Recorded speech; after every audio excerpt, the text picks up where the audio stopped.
स्वागत है आपका मेरी यूट्यूब चैनल साहित्य वीणा पे।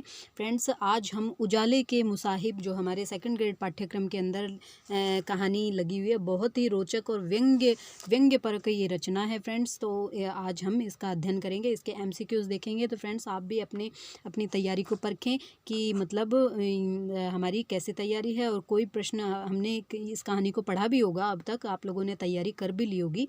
तो फ्रेंड्स, एक बार देखिए कि क्या कोई प्रश्न ऐसा है जो आपकी नज़रों से छूट गया हो। तो फ्रेंड्स, आइए हम इस कहानी के प्रश्नोत्तर करते हैं। और फ्रेंड्स, प्लीज़ मेरे चैनल को, अगर आपको मेरी जानकारी अच्छी लग रही है तो फ्रेंड्स प्लीज़ मेरे चैनल को सब्सक्राइब कीजिए, लाइक कीजिए, और कमेंट बॉक्स में मुझे बताइएगा फ्रेंड्स कि आपके कितने क्वेश्चन सही हुए हैं। तो फ्रेंड्स देखिए, उजाले के मुसाहिब कहानी है, मतलब ये कैसी कहानी है, तो ये हमें पता ही है कि व्यंग्यात्मक कहानी। और फ्रेंड्स, मैंने इस कहानी को जब पढ़ा था, इतनी हंसी आई थी कि बस पूछो ही मत। मतलब अंधेरे को भगाने के लिए क्या क्या इसमें प्रयास किए जाते हैं।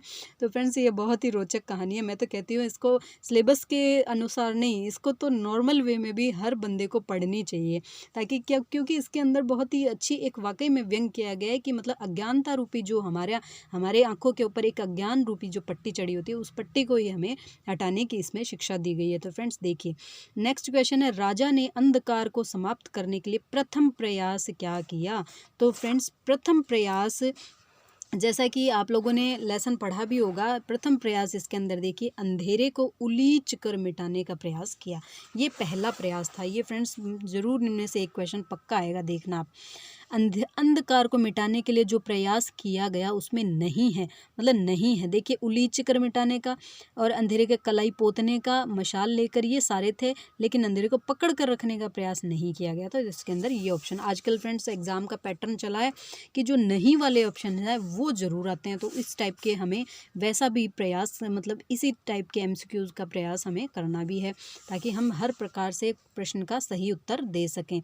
उजाले के मुसाहिब कहानी में गरीब नवाज शब्द किसके लिए आया है। तो फ्रेंड्स, हमें सबको पता ही होगा, राजा के लिए आया है। उजाले के मुसाहिब कहानी में राजा के दरबार में रत्नों की संख्या क्या थी? 9 रत्न। रत्न तो 9 ही होते हैं।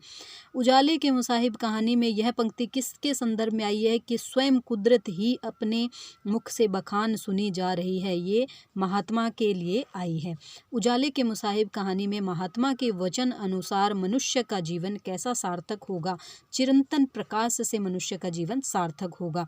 उजाले के मुसाहिब कहानी में नर्क की अमिट कालिमा, मतलब कहानी में नर्क की अमिट कालिमा किसे बताया गया है? तो अंधेरे को नर्क की कालिमा बताया गया है। राज्य का अंधियारा मिटाने पर कौन कौन बिन बुलाए सर के बल चले आएंगे? महात्मा चले आएंगे। राजा के अनुसार सिंहासन, मुकुट और खजाना किस दिन सार्थक होंगे?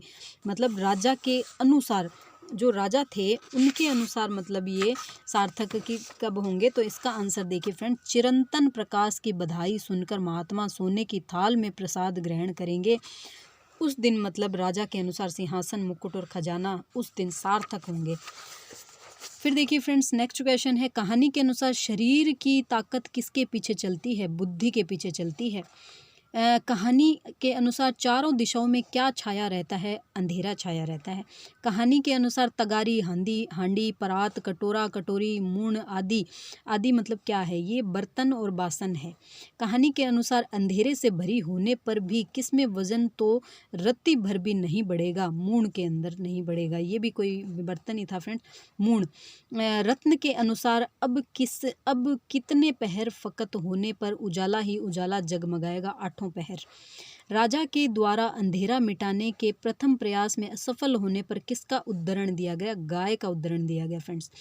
कौन दीवान और दरबारियों के उन्मान राजा का लिहाज नहीं रखती? कुदरत। मतलब कुदरत तो देखिए फ्रेंड्स प्रकृति है, वो किसी का लिहाज नहीं रखती।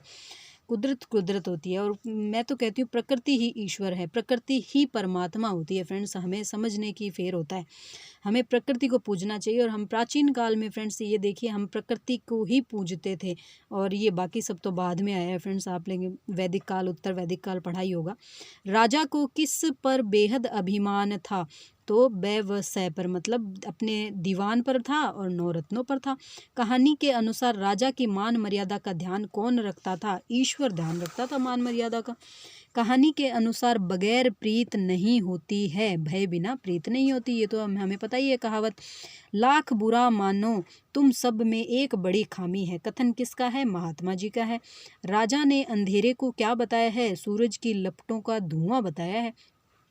कहानी के अनुसार कब चांद गगन की कोख से आया तो चांदनी घुलने लगी, चांदनी घुलने लगी, इसका कृष्ण पक्ष की पंचमी को।